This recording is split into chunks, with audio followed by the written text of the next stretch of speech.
antes de comunicarnos con vos de todo este lío que armó el señor Elon Musk con Twitter, que en realidad no es nuevo porque siempre viene anunciando cosas que polemizan un poco a los usuarios, pero es algo que pasa siempre que hay una gran... un cambio de mando principalmente en las empresas de plataformas y después también en la propia actualización del mismo software, ¿no es cierto? No sé si nos podés contar un poco qué fue lo que pasó y la pregunta que nos hacíamos al principio, que es ¿qué busca Elon Musk con estas actualizaciones?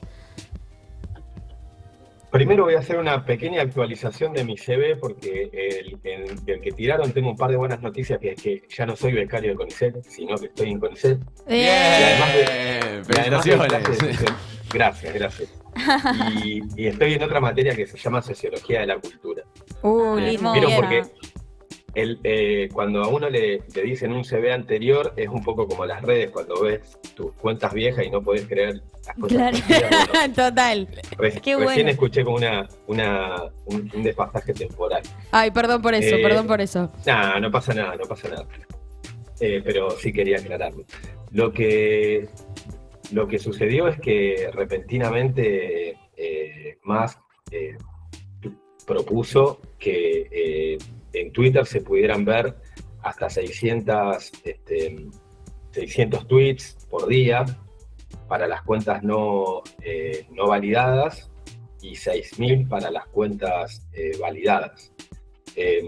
Obviamente cortándole las piernas a una red que básicamente consiste en scrollear en lo posible infinitamente. Por lo cual ahí hay una cuestión del uso mismo de la red que es muy a contramano de esta decisión. Lo que me parece a mí, en el primer momento hubo como dos grandes hipótesis.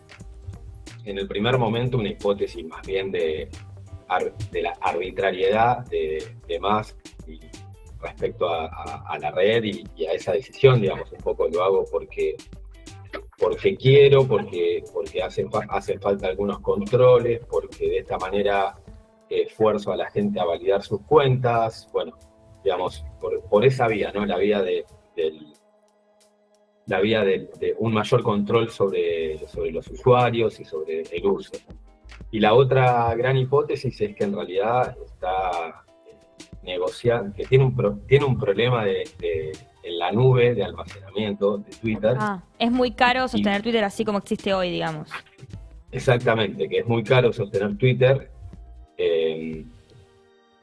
por motivos de almacenamiento. Creo que le paga la nube a Google, si mal no recuerdo. Creo que son $1.000 millones por como nos pasa a todos, que en algún momento nos olvidamos de pagar un dominio. Bueno, pareciera que hubo algo de eso y que esto forma parte de una transición, un paréntesis, un momento hasta que eso se destrabe.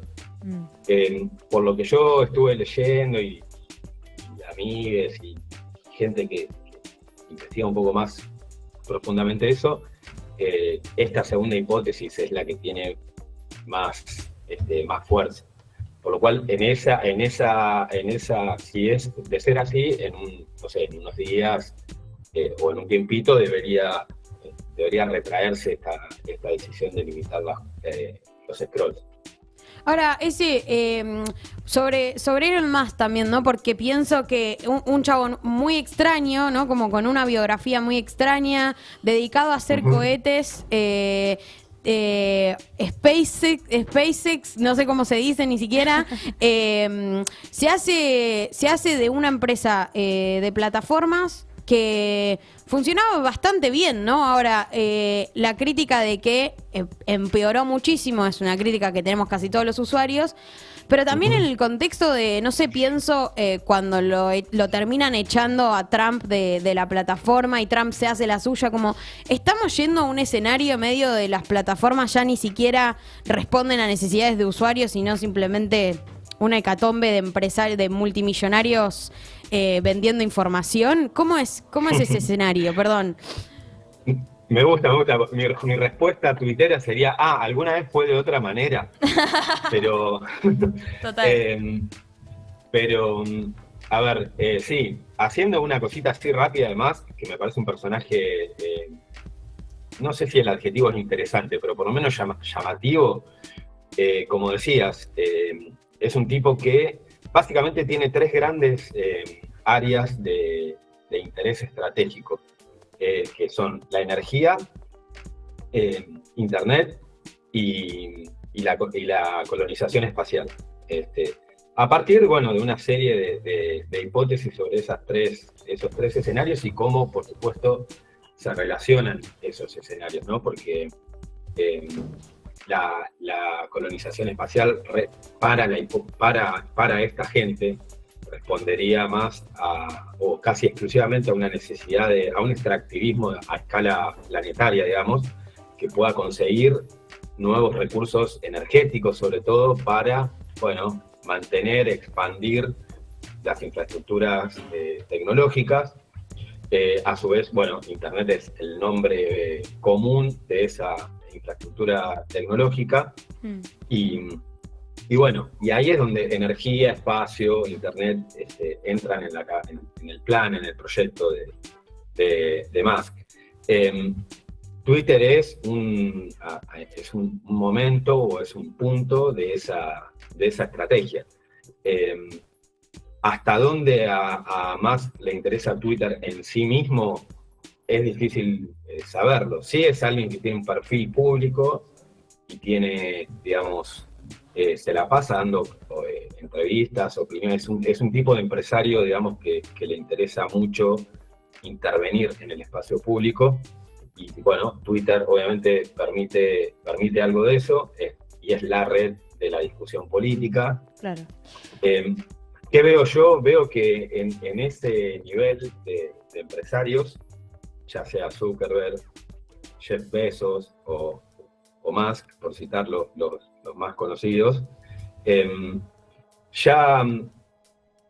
estas, digamos, son un tipo de empresario que por entornos tecnológicos, por su relación con el capital financiero, por la educación que recibieron también en términos de modos de construir negocios, modos de construir estrategias empresariales, ya podríamos pensarlos directamente como una especie de empresarios demiúrgicos, es decir, una especie de empresarios que ya no imaginan solo negocios, sino que directamente diseñan mundos. Claro.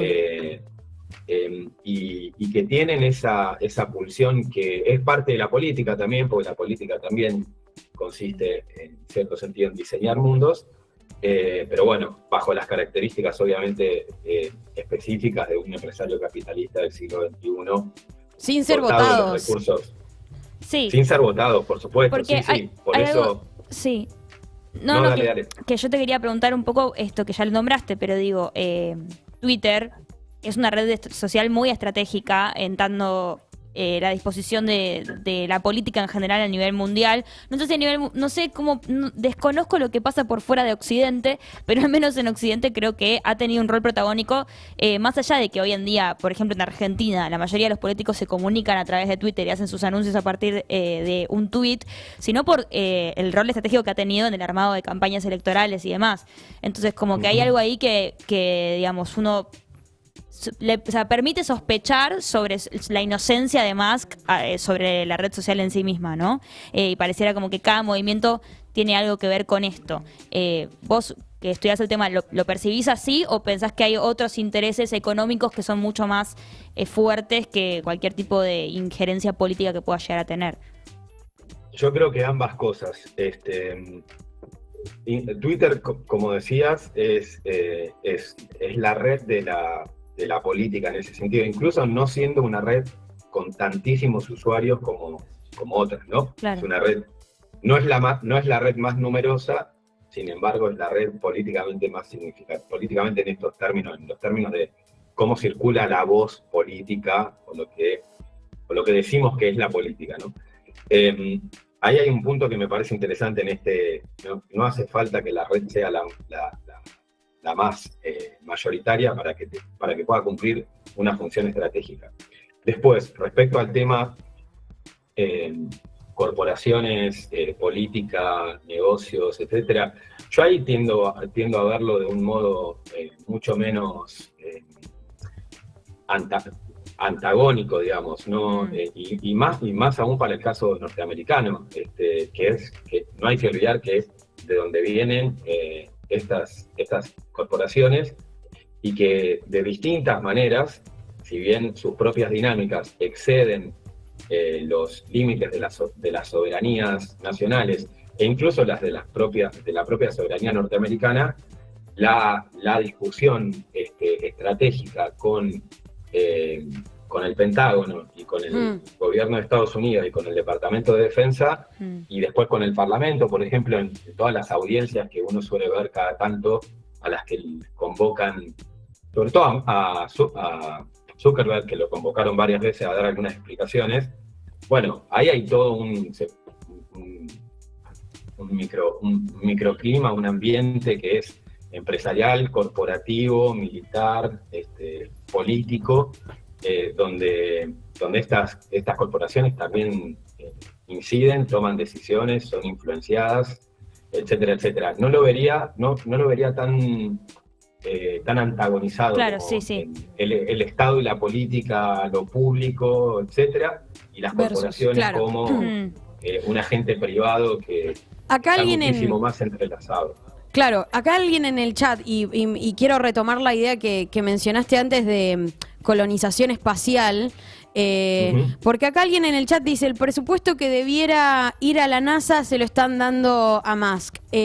No sé si es verdad esto, es un comentario del chat, creemos que tiene algo de data, pero ¿qué es lo que está sucediendo en ese terreno también? Porque capaz que no estamos tan inmersos en esa. Bien, bueno, la persona que hizo ese comentario tiene razón, pero a la vez se puede hacer creo que un ajuste a ese comentario. Y yo incluso lo invertiría. El dinero, la NASA hace unos 10 o 15 años, digamos, durante la década del 90 tuvo muchos problemas infraestructurales, y después de ese momento cumbre que fue la carrera espacial de la década del 60, 70 y una parte del 80, bueno, entró en una relativa decadencia en términos de proyectos, se quedó sin grandes empresas, empresas en el sentido no de negocios, sino de horizontes. Les decía, hace unos 15 años, más o menos, un poquito más a lo mejor, la NASA, sobre todo con el gobierno de Bush Jr., la NASA empezó a recalibrar sus maneras de diseñar y llevar adelante proyectos espaciales. Entre otras cosas, lo que hizo fue, digamos, redefinir los convenios público-privados con los que opera. Okay. Porque es una agencia estatal, autárquica, digamos, pero a la vez, obviamente, tiene una cantidad de proveedores, de personajes privados, de corporaciones que le suministran distintas cosas, desde materiales a recursos tecnológicos, financieros, etcétera, etcétera. Dentro de ese esquema, la NASA abrió, digamos, unas relaciones mucho más estrechas con corporaciones privadas que de alguna manera participaban del negocio espacial, que pueden ser sobre todo los transporte y satélites.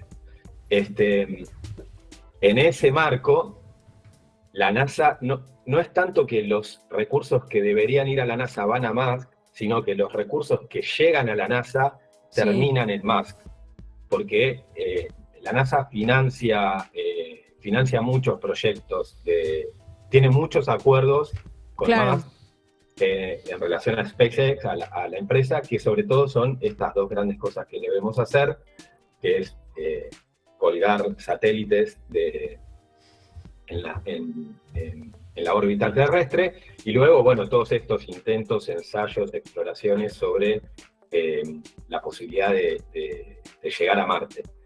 Como decía la persona del chat, el año pasado y el anterior, o sea, 2021 y 2020, perdón, 2022 y 2021, SpaceX, la empresa de Musk, fue la empresa que más cosas subió al espacio Claro. En comparación a todas las otras. Es decir, sumadas todas las otras, siguen dando menos que las que subió Wow. SpaceX solo. Esto estamos hablando también en relación a Es zarpado. competencia internacional, tipo los rusos, por ejemplo. Claro, medio una carrera geopolítica, pero Sí. en espacio. ¿A dónde están los rusos? ¿Dónde están los Si hay rusos? espacio, ¿Alguien puede si pensar hay en los espacio, rusos? tiene que haber rusos. Discúlpame por la fantasía. Tienen una pero- guerra ya, no sé No, si... Pero la no, Guerra no. Fría, claro, ya existió, entonces tengo que Pero preguntar. los rusos están en el espacio. Los rusos están en el espacio. No están los soviéticos por razones obvias. Bueno, igual sí, los rusos están. De todas maneras, el programa espacial ruso perdió mucha fuerza después del final de la Guerra Fría. Perdió financiamiento en ese sentido, si bien Claro. tiene presencia en la estación espacial. El problema, o sea, el potencial adversario obviamente empieza a ser China, que tiene, que en la última década más o Claro. menos, tuvo, como en otras zonas de su desarrollo tecnológico, tuvo un desarrollo importante. Ya metió un par de exploraciones no tripuladas a la Luna, tiene la idea de hacer un par de exploraciones más, quiere subir una estación espacial, tiene pensado llegar a Marte en el 2035, Wow. y estamos hablando, digamos, de un país que hasta hace, no sé, 20 años, no era que no tenía algo de exploración espacial, pero era minimísimo, y bueno, y ahora ya tiene un horizonte que está un poco, ya pudo empardar el objetivo máximo que tiene su adversario geopolítico, que es Estados Unidos, ¿no? Como ya se perfila una carrera ahí, una competencia, como decían ustedes. Uy, qué locura. Uy, bueno, me encanta lo que se viene. Sí, El sí, futuro sí. es completamente tentador. Bueno, muchas gracias por la comunicación y aclararnos un poco el panorama. Por favor, ¿Algún lugar para seguirte o no sé si tenés Leerte. publicado algo, Twitter. leerte? Sí, estoy en Twitter por ahora, y el usuario es posutópico, todo junto, POUS, utópico. Y ahí hay un Linktree y ahí pueden encontrar los lugares donde cuelgo textos y algunos YouTube. Hermoso. Perfecto. Bueno, muchas gracias. Te mandamos un saludo Gracias a grande. ustedes. Que anden bien. Hasta Nos luego. vemos. Bye, bye. Pasaba Ezequiel Gato, historiador, Sí. ya investigador del CONICET, para contarnos un poco, bueno, nada, lo que se viene, porque a mí me fascina